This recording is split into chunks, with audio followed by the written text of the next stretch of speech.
a lot of entrepreneurs actually lose a lot of focus and their mission becomes fundraising instead of building a great product for their customers.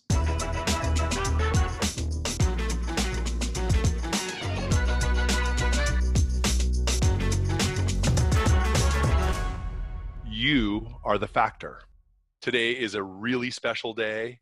This is our first episode in the launch of this project. Welcome to The Factor. I'm your host, Sonny Mayugba. I'm a multi-time founder who's experienced the gut-wrenching failure and the glory of taking a startup from failure to napkin to NASDAQ. Now I work with Spero Ventures, the premier early-stage venture capital firm with a focus on investing and growing the next generation of great founders and companies. And I'm really excited about today's guest because he's someone, as you guys have been hearing, that I've admired for over a decade. So meet Zack Onisko. Zack knows the grind. He's been a freelancer, an employee, a founder, an executive, an investor, an advisor, a CEO, and he maintains a family. So I have a ton of questions for Zack. So let's dive in. Zack, welcome. You are the factor. Thanks, man. You're the CEO of the largest, most active community for creatives, Dribbble. So I imagine there's some people here who don't know what Dribbble is. Let's start there. Why don't you just tell us what it is, what it's about, and how it works? Yeah, so Dribbble is, in its essence, you can think of it as a professional network, but a portfolio network, right? We're a place for designers, web designers, graphic designers, logo designers, illustrators, typographers. They upload their work to the community and they meet other peers and also meet hiring managers and people looking to hire them and put them into whether freelance projects or full-time roles. We have individual profiles, we have team profiles. So some of the teams, everyone from Uber to Airbnb, Facebook, Google, their design teams are on Dribbble and sharing their work. And yeah, it's a really cool place. I think that for somebody not familiar, there's some analogies to like a LinkedIn where we have a job board, we have some recruitment products, we have a subscription product for designers, we have an advertising business. And I think where LinkedIn has been very successful making the resume synonymous with the LinkedIn profile, our ambition is to make the Dribbble profile synonymous with the portfolio. And why do creatives love it so much? What is it about it that makes them flock to it? I mean, it's like you said, it's some of the biggest companies in the world have designers and source designers from there on a permanent or freelance basis. And you have entry level, it's a safe place for people to get started. So what is it about Dribbble that makes talents love it? One of the things that the founders did, going back 11 years ago, Dan Cederholm was a star designer and was speaking at a lot of conferences. And that was really the origin story for Dribbble. Was he was peering over the shoulders of designers, backstage, like, hey, what are you working on? What are you working on? And really just like super fascinated with what people were designing and building. And so that was the origin of Dribbble, it was show and tell for designers, right? Just showing what you were working on. Right. Over the years, it's evolved and it wasn't a mission for us, but it just kind of evolved into what it is now as more of this portfolio network where people were originally showing kind of a snapshot in time of a piece of work. And now it's, a lot of designers are showing kind of finished, polished examples of what they're doing. And it's become this inspiration destination, right? Millions and millions of people are on the site every month and they come to kind of look at the latest designs and trends and just the cool stuff that people are making. Okay, I want to jump into something that really kind of blew me away about the company. Dribbble's been bootstrapped, which means no venture capital, no outside investors, and the company's profitable. And I only emphasize this because this is a rarity, especially in tech, right? Where you raise massive rounds, you function at a loss, and you just keep growing and you keep, getting money from VCs. You just don't see that very often. And I want to understand what that does to the culture of the company. Does that change the way you guys function, pressure-wise, performance-wise? Does it make you slower, faster? Was this a conscious choice? I mean, tell me about how this affects the company. When I took over with Dribbble, I was still kind of drunk on the Silicon Valley of multiple startups that I've had previously and raising tens if not hundreds of millions of dollars over the years across all the different companies. And I think that's just the wisdom as an entrepreneur. You kind of are taught that's what you have to do, right? And I think that a lot of entrepreneurs actually lose a lot of focus, and their mission becomes fundraising instead of building a great product for their customers. Boom. And so, I mean, I was fortunate enough to take over this company, and it was already profitable, and it was, you know, under optimized, and we've done a great job growing the business over the last, you know, 3-4 years.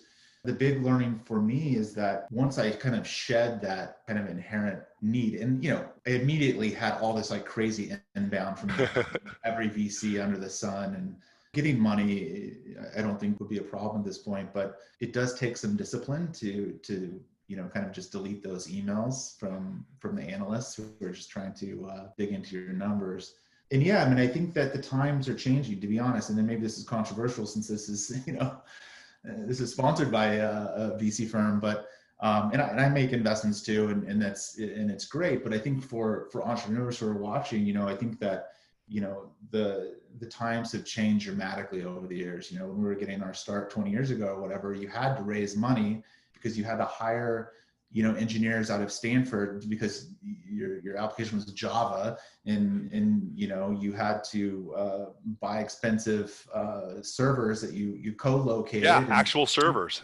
It was a real investment, right? And I think today, you know, you spin up AWS with a fraction of a penny. You have frameworks like Ruby on Rails that basically is an application and the starter set for an application. You don't have to build all that stuff from scratch. And so you can literally go from an idea to building an MVP in a weekend. And then there you are, you know, 6 months later, and you're competing globally with some of the big dogs in the universe. And it's, so it's a fascinating time. And I think that we'll start to see a trend where more entrepreneurs don't have to sell, you know, 7% of their company to join the next incubator, or sell 20% more to get their first chunk of change to finance. And then I think this whole, you know, we could talk about the remote thing later, but that's a big part of the economics as well, is that, you know, when you don't have to sign a 5-7 year commercial lease in San Francisco, and you don't have to spend 3x the national average for engineering salaries in San Francisco, it changes economics for your P&L, and it just changes your entire perspective of running a healthy, sustainable, you know, successful business. Be honest with me for a second. Canva raised 60 million at a 6 billion. I mean, that's insane. And I know your phone must be ringing off the hook. Profitable, the age of the company, the maturity, the active users, the portfolio and content. You don't want to even look under the hood and, like, I mean, how do you resist? How do you resist if firms come knocking at the door? I think it's an expensive check to cash, right? And so right now we're in control of our own destiny.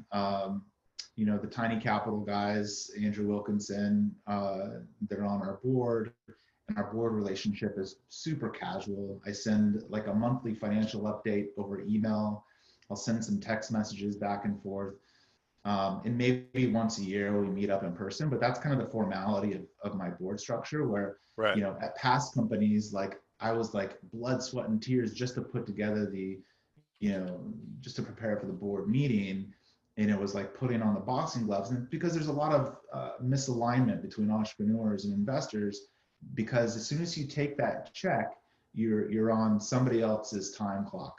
You know, there's a 5 to 7 year typical average term to return on that fund, right? And you know, the VCs who write the checks, you know, they have LPs that they have to return a profit to, and so it's all part of this system. And so that massive, you know, $6 billion valuation, I mean, that also changes the exit potential for a founder as well, and kind of changes the optionality, right? And so for Dribbble, our optionality is wide open. So we have all the paths under the sun open to us right now. And, you know, so we've been very mindful of those, you know, yes, it's alluring, right? And I think that you know, we've been in the offices of the top 10 firms in the world, and have gotten really, you know, tempted and gotten very close to a term sheet. And And ultimately, I mean, look, I mean, I feel kind of guilty saying it, but we're in a really good spot, and we're able to finance our business. We just made a very sizable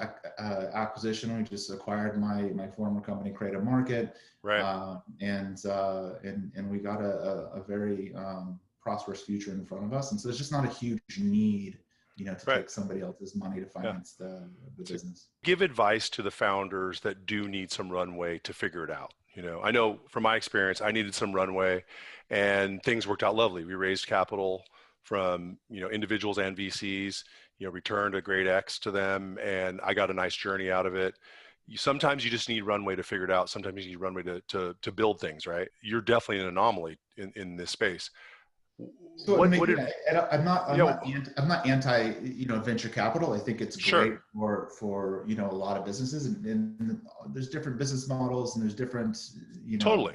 um, and we're starting to see a lot of non-software businesses that need to buy expensive hardware, and it actually does take a lot of investment. But I think particularly for software businesses, the landscape is changing, right? You have like the web flows of the world where you can, as a non programmer, I can get an MVP put together in a weekend myself, right? I don't have to Totally. hire somebody from Upwork or anywhere else. I can get pretty far these days on my own Right. with the tool sets that are provided. So No, that's um, that's that's the advice. I mean, get as far as you can. That's the yeah, right message. Get as far as you can, and you'll know if you need capital or not.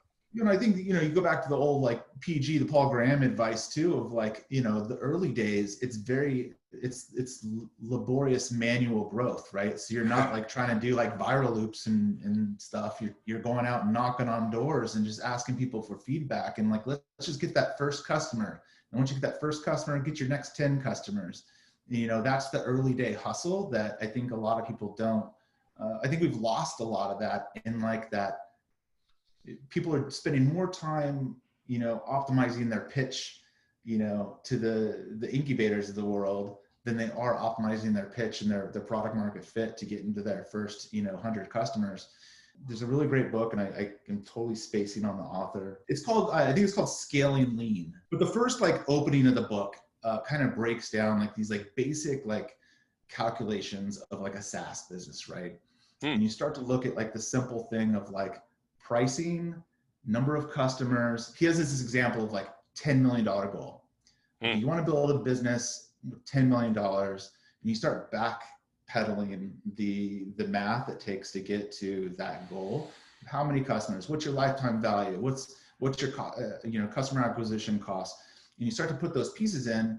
And I think if more entrepreneurs just did that exercise of what do I actually need to put together to get to my goal versus, oh, what a cool product is? Let's here's this crazy idea. There's this market for it. And we, I do investing and I get a lot of, as we all do, just very ambitious ideas that are very much just an idea in the deck. Right. And you start to see these crazy TAMs, what if everyone in the world bought my thing?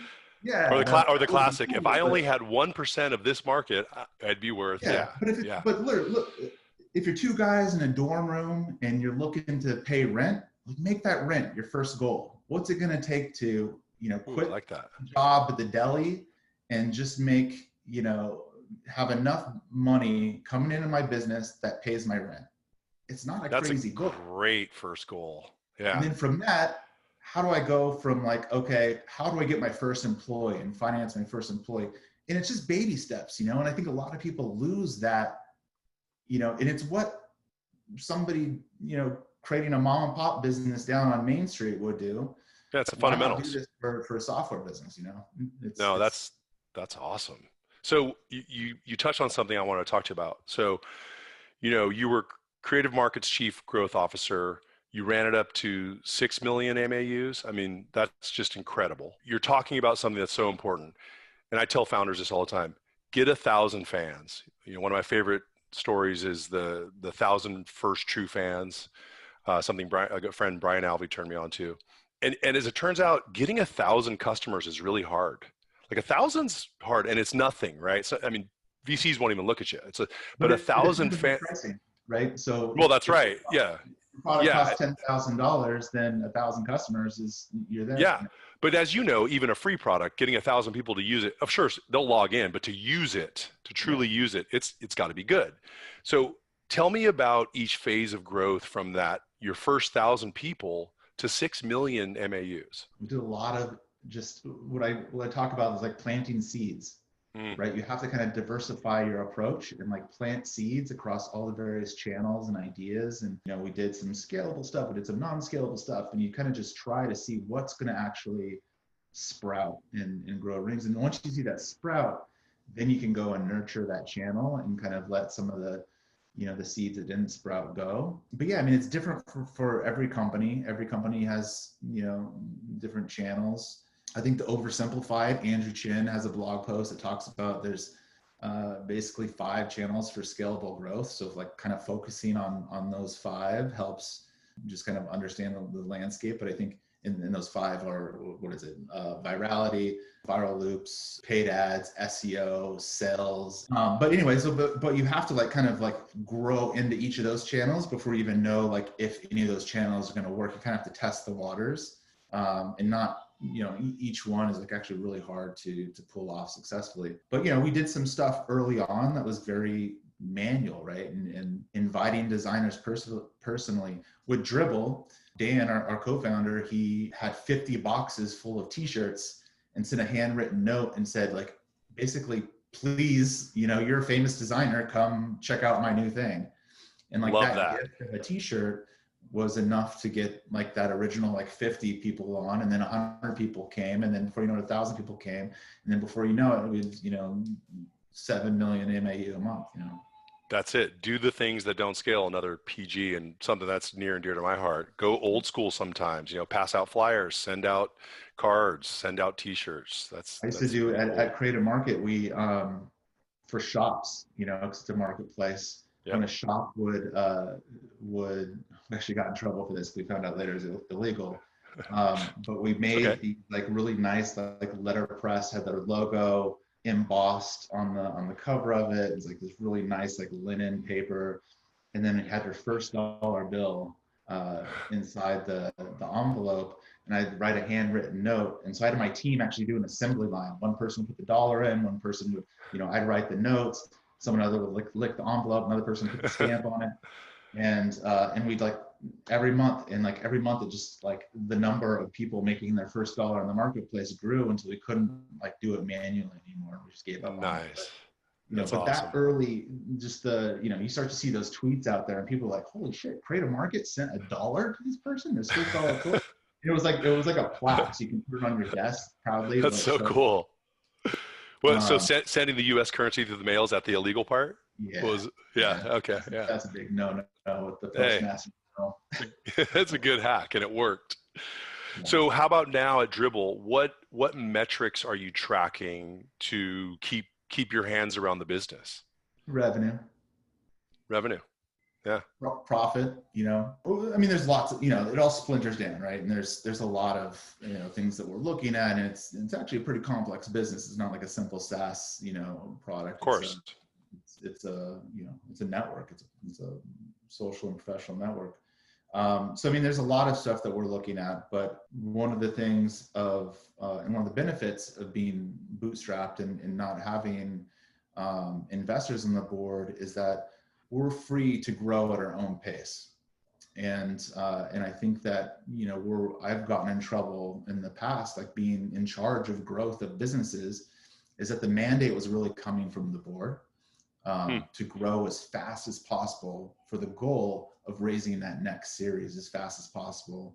And it's kind of this like, and again, this kind of imbalance of like, what's the right thing for the customer and for the business. And like, there's like a healthy pace. And then there's a pace where you're going so fast, your heart's beating, you know, that you're at risk of a heart attack, right? Right. And so I've been in businesses that we've had heart attacks from growing too fast. Let's talk a little bit about remote. So one thing that I didn't know was that you guys have been remote since day one, essentially, way before this, you know, pandemic, which is now has everyone remote, and even companies that were scared to go remote because of productivity, employee bonding, getting things done. I'm talking to friends of mine that are CEOs that are like, oh my God, this is working. And some people are actually more productive. That piece right there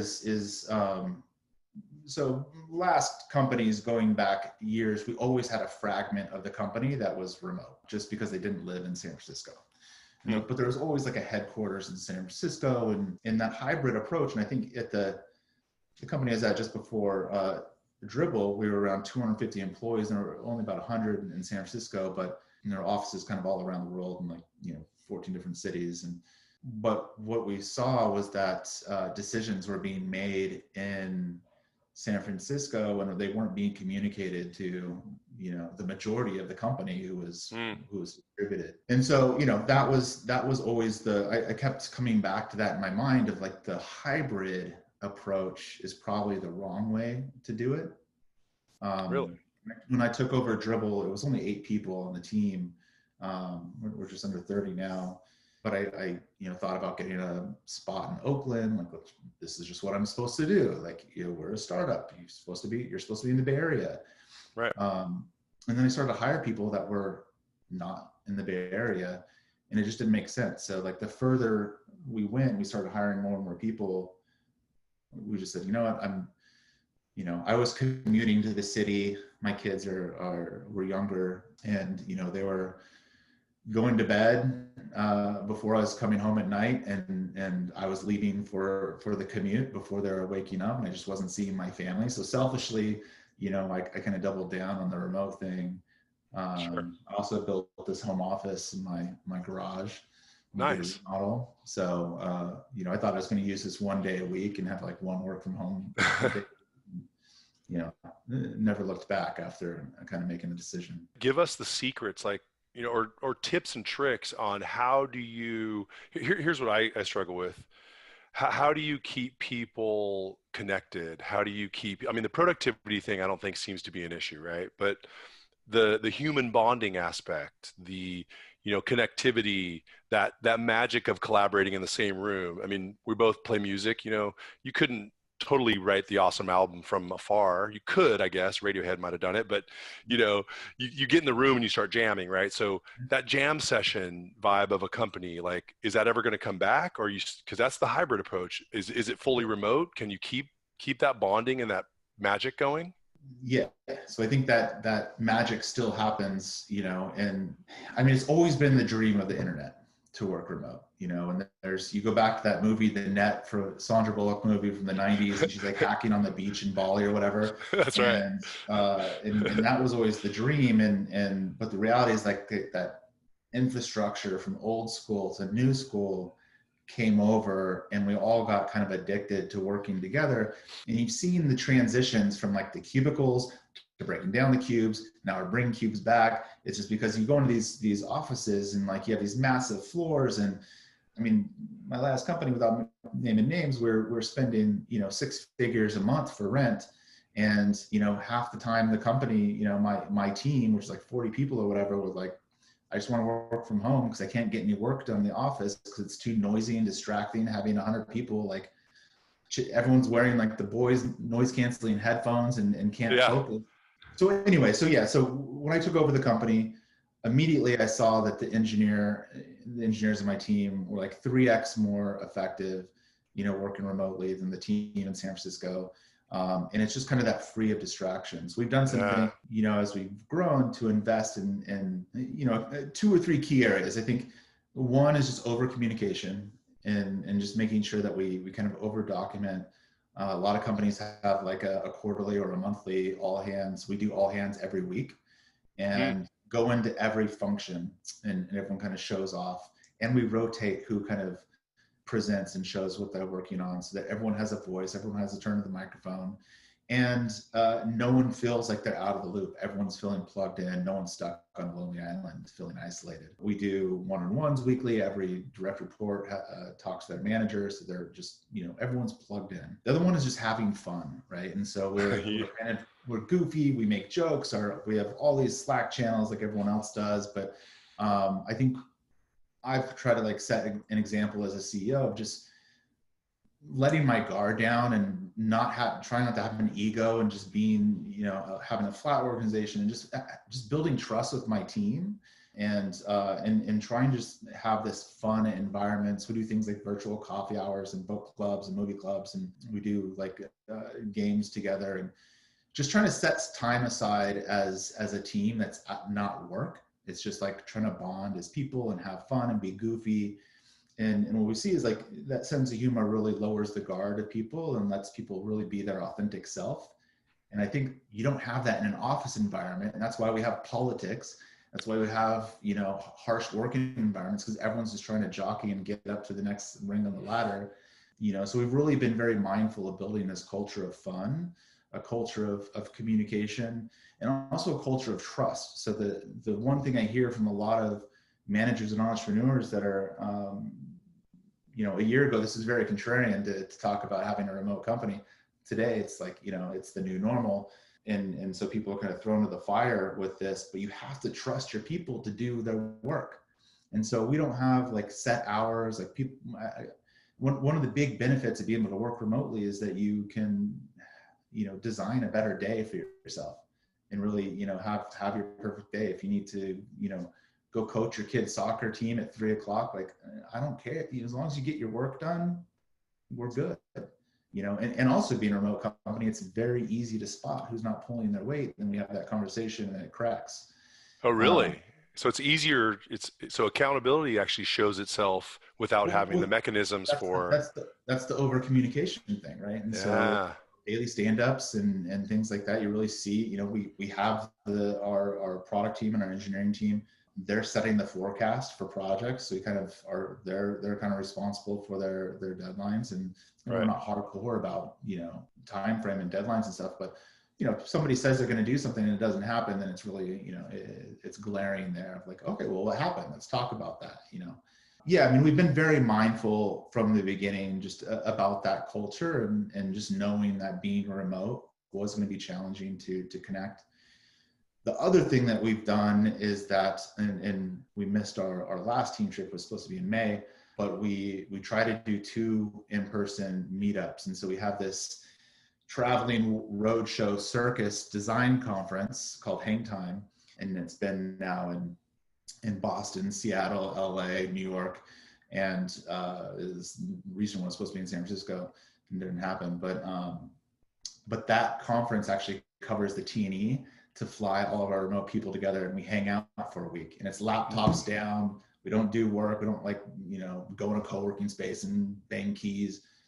We go on duck boat tours. We go to museums. We go to comedy shows. We go to bars. We go to restaurants. We just hang out as people and get to know, one another. And that's been super key to, even though you can pull it off, fully remotely, getting that in-person time at least, once or twice a year, really connects people and again builds that trust. We did an offsite up in Marin last winter. We just flew out the product team and we got this like super awesome mid-century house, and we just lived there for a week together. Oh, really? We actually got 2 Airbnbs because there wasn't enough beds for everybody. But that was kind of the headquarters for the week, and we just jammed out and did brainstorming all day, whiteboard sessions. So you do need that time, and you can make it happen. I think you can make it happen virtually too. Our product team a quarter or 2 ago just flipped on Zoom and did like an 8-hour brainstorm session, and wow. And they weren't talking the entire time, but like pencil sketching, and it's like dead silent. How uncomfortable is that for just like 3 seconds? But 10-15 minutes goes by and just people are just like brainstorming, and somebody be like, hey, what do you think about this idea? Like, and it's like, oh yeah, I'm gonna jam on that. And you can do these like jam sessions virtually, as long as you get comfortable with that silence, on Zoom. I think it makes a lot of people uncomfortable. You kind of have to forget the camera's on. Yeah, you're right. I mean, look I just discovered, by just like a month ago, Jamboard in the Google Suite. Yeah. Jamboard is, and then so now I'm pulling up Jamboard when I'm on a Hangout or something, or even, on a Zoom, and you go, let me show you what I'm talking about. And then it lends itself to collaboration. So yeah, using all these new tools. Hey, this is a good time to go to the live audience. They have a bunch of questions for you here, and I have them pulled up. Dribbble works because you have a very large group of designers using the platform. Yeah. How do you get to that point, and how do you run a network platform before you have the users? Yeah, I mean, you don't, right? Like you have to have something, right? And we didn't have the Dribbble we have today 11 years ago. It was a very bare bones version of it, and it's evolved considerably since then. But yeah, I mean, I think it's baby steps. You have to get those first 100 users, 10 users, ask them what they want, go build that, make it a little bit better, ask them again, make it a little bit better, and keep that's the cool thing about building stuff for the web is that it's never done. It's never, and you learn from the people who are using your thing what it wants to be. Dribbble today is not what we conceptualized, right? It's not, and it's going to be something very different from what it is today, even a year from now. So yeah, I mean, I think you have to be patient. I think that you probably shouldn't start networking businesses or businesses that don't have a business model, because then you don't have a way to fund the business. Again, Dribbble started as a hobby, as a side project. It was an itch that our co-founder Dan wanted to scratch, and we added the pro subscription. Originally was just like as a donation, like help us keep the servers on, donate $20 a year and get some extra features. And so that was kind of the evolution of that project. Then they added the Jamboard, that was another revenue stream. Then we added the advertising business. That was another stream. And those all have highly evolved since the early days of, when it was just bringing in a couple $100 a month or whatever. What was the almost death moment that one decision or one lucky break brought you to today? That's like a life question right there. I don't know if there's one. Yeah, no, I got an answer. Sweet. Awesome. I'm originally a designer, and right out of high school, I moved down to San Diego, and was doing some freelance web design, and decided that was going to be the career path for me. Went back to San Francisco, got a design degree, and then out of college, I kind of had this path of I wanted to work in the agency side of things and just be a builder and just design. It was back in the days of Flash, and I was doing a lot of Flash stuff, and was just really in love with the really cool creative stuff that was happening from a lot of the big agencies, and wanted to be a part of that. I had 11 interviews with Goodby Silverstein in San Francisco, which is a huge award-winning agency, and they were just kind of like, it was taking way too long. And I'm like, oh, this other startup called Tickle. First I was like, is this a porn site? Turns out they sold IQ tests and personality tests, but they're growing really fast. They just won like the Webby Award that year for fastest growing website. I'm like, you know what? I'm taking this job. This looks cool. I'm gonna try it out. A year and a half later, we were acquired by Monster.com for $100 million. That was a big whirlwind. From there, the co-founder of Tickle and I started a company called Branch Out after a late night poker game at the Tickle office. Branch Out, we raised $40-50 million. Eventually sold that company. I left and went and, from there had connections and met the guys at Creative Market. But that, Rick, who was the CFO at Tickle and who I later started a company with, he was the guy who got me that job at Tickle. And here I was, this early 20s kid, didn't have much of a portfolio, but he took a chance on me, and one thing led to the next thing, led to the next thing, led to the next thing, and here we are. Next, we have Dijon. Is Dijon off mute? How did you manage scaling community? Were you ever concerned about that? Because I'm still a member since 2011, so the company's obviously changed a lot. How did you manage that and handle that without losing some of the charm of when you were a smaller business? Yeah, so I think that one of the big things that attracts people to Dribbble is the quality bar. And we've had this invite system over the years, so you couldn't upload your work without being invited by another designer, and that was a great way to kind of control growth early days and also keep quality really high because you were personally vetted by another great designer. But as we've grown, we've kind of changed our focus of, do we want to people gate people, from being a part of Dribbble? We still want to kind of suppress some of the lower quality work and let really great design filter up to the top of the homepage. And so that's been a lot of the work we've done, is how do we really move from this exclusive community to an inclusive community, where if you're a designer with 400,000 followers or with 4 followers, if you're doing really great work, our algorithms, we're making a lot of investments now in data science and machine learning to be able to, identify what is great work from signals within the community, and being able to raise awareness and discovery for designers all around the world. And so that's kind of been a big focus lately is that quality control. And so while we're kind of doing this quality control work over here, we're also looking at, opening the gates wider and letting more people in the door on this side. John Stern, go ahead and ask Zach. Yeah, Zach, I was wondering if you had a particular moment or number, metric, achievement or momentum that really made you feel like you had product market fit. Because I know that can be different for a lot of different companies, whether it's a number of users or number of revenue or whatever it might be. We have a bunch of different features and products, and I think we have product market fit for some and not for others. And we're still working on, finding our way, and the job's never really done. But no, I think for Dribbble, where I came in and added value as a CEO is I really was responsible for taking it from a lifestyle business and evolving it into an actual company, right? And a growth company. I told the team early on, Dave McClure had these pirate metrics, right? These, the acronym of R, and that stands for, acquisition, activation, retention, referral, and revenue.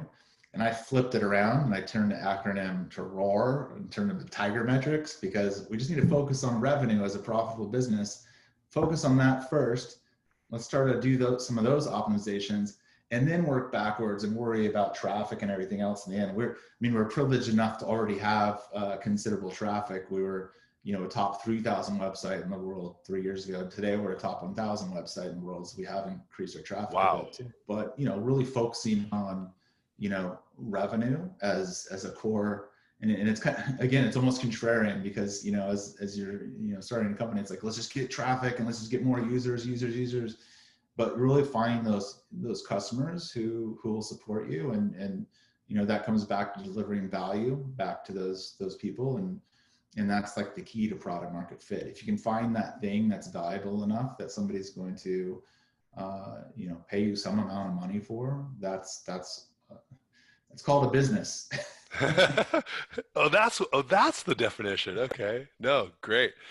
Like photo sites, it feels like there is a cycle for design startups. Behance before Dribbble.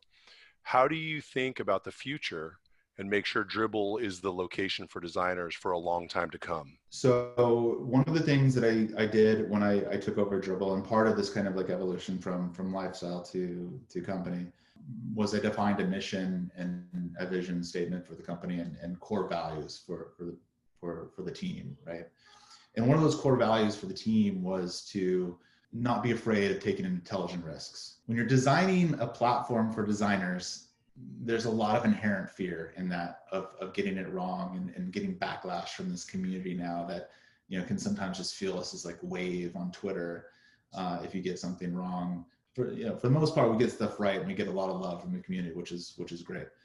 But, for a lot of years, I think the founders, there was this inherent fear of complacency and don't change what ain't broken, and so you kind of become stagnant there. And what we've been doing over the last 2-3 years is really investing in evolving Dribbble and just making it a better platform for our community. And that's really just coming back and talking to our community and asking them what's missing, what do we need to build, what's the key features you guys want, and then making those investments over time. And I said in the beginning, and we're really focused on the portfolio functionality as it's evolved away from this concept of a shot, which was, I don't know if you can see it behind. Yeah, no, it's up top on this thing. But the original shot was 300 by 400 pixels, and obviously our screens have evolved from that time,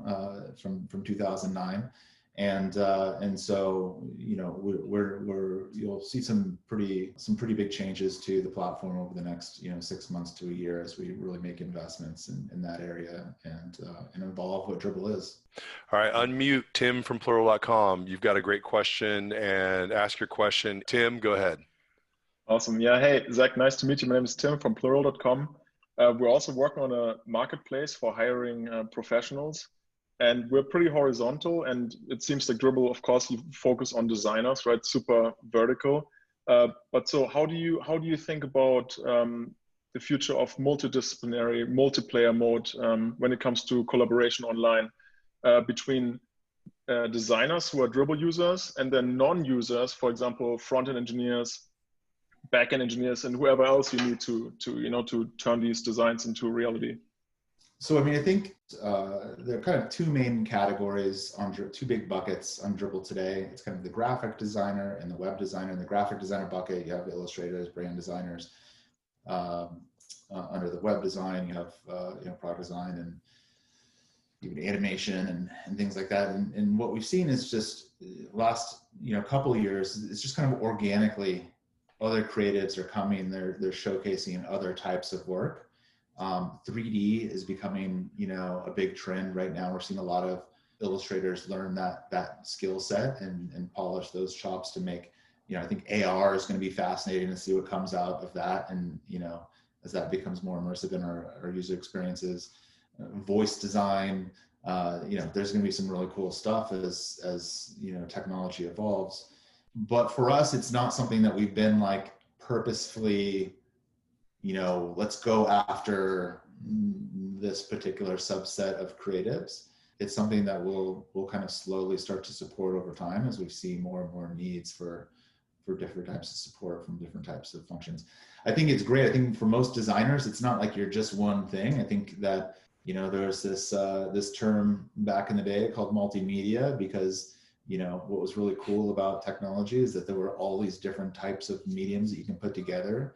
From audio to video to code to 2D design, and we're starting to see a resurgence of that, which is really cool. One more question from the audience. We have Ritu Gupta. Ritu, you're on live with Zach.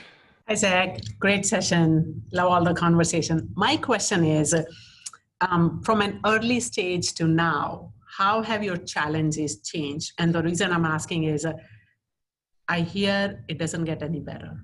More money, more problems. Yeah. Biggie. I think in the early days, it's very clear what you have to do, right? It's a very, you can see the light in the end of the tunnel. And I think as you grow and you acquire other companies and the landscape is constant. Every day there's like new opportunities, from M&A or like new lines of business we might want to invest in. And, I think that's the big challenge of like, there's so many avenues we can take. It's not as focused and clear as it is in the beginning, where it's like, okay, we have this simple idea. Here are our customers. Here's our niche. Here's our, thing. And so we're in a, as Scott Belsky from Behance would say, we're in the messy middle right now, which is, it's not as clear. Zach, let's talk about music. The day I met you, you had a Stones shirt on, and I sent you that photo back. And what got me excited is I'm a huge Stones fan. What are you looking for? You got a Stones poster up or something? So I have a bunch, I don't know if you can see this. Oh. But, I got all these autograph records here. I got Neil Young. There's the Dead up there with Jerry Garcia. I got Nice. Cream, Joe Walsh, Joe Cocker. There's the Eagles. Nice. And I got Led Zepp in the hallway. So awesome. So you got the classics down. I'm down with that. So how about some new music? What are you jamming right now? Anything that you've been into? So I grew up on listening to a lot of punk rock and then evolved into a lot of electronica stuff, when I was, much younger. the classic rock stuff I inherited from my dad, and that's just kind of part of my DNA. And yeah, I mean, what did I see last? I saw Tycho. Oh, nice. Poolside, Love Tycho. Yeah. in Berkeley a few months back. Back when you could see live music.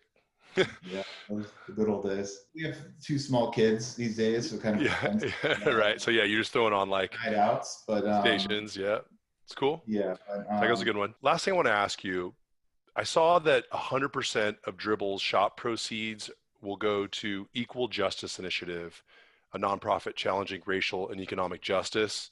By the way, I applaud this. I think it's such a cool thing. Where did that come from? And I really would like to hear your point of view, because there's been a lot of talk since George Floyd, especially in the tech community, like, are we doing enough? And people are looking within and going, shit, we're not doing enough. What do you think that tech companies should be doing to help the world achieve racial and economic justice and equality? It's a very complex problem, right? So I think, the last few weeks, as designers and product people, we like to solve problems. So, just constantly kind of thinking through, these 2 big ones coming from the protests, and, we got a police brutality problem in this country, and authority overstepping their place.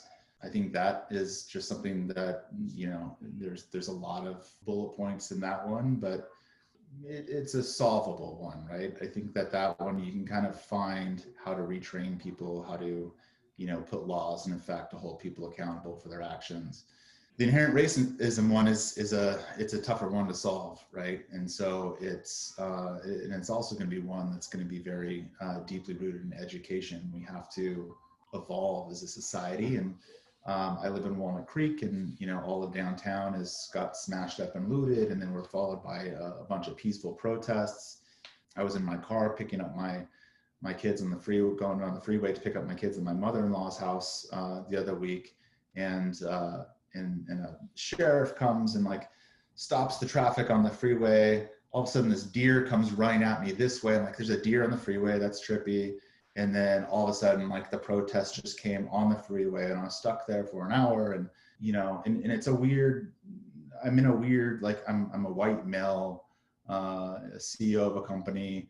I was driving a freaking Mercedes, and, I wanted to, honk the horn and fuck the police, but, also didn't want my windows bashed because I didn't know who was the anarchist and who was the protester. And so it's just a very weird time. And I think that, we do need these social revolutions to be able to change, right? And I think that this one's different. We've seen a few of these over the years, and this one definitely feels different. And I think that from companies, we need to do more. I'll shed some light on Dribbble, right? We're about 70% male.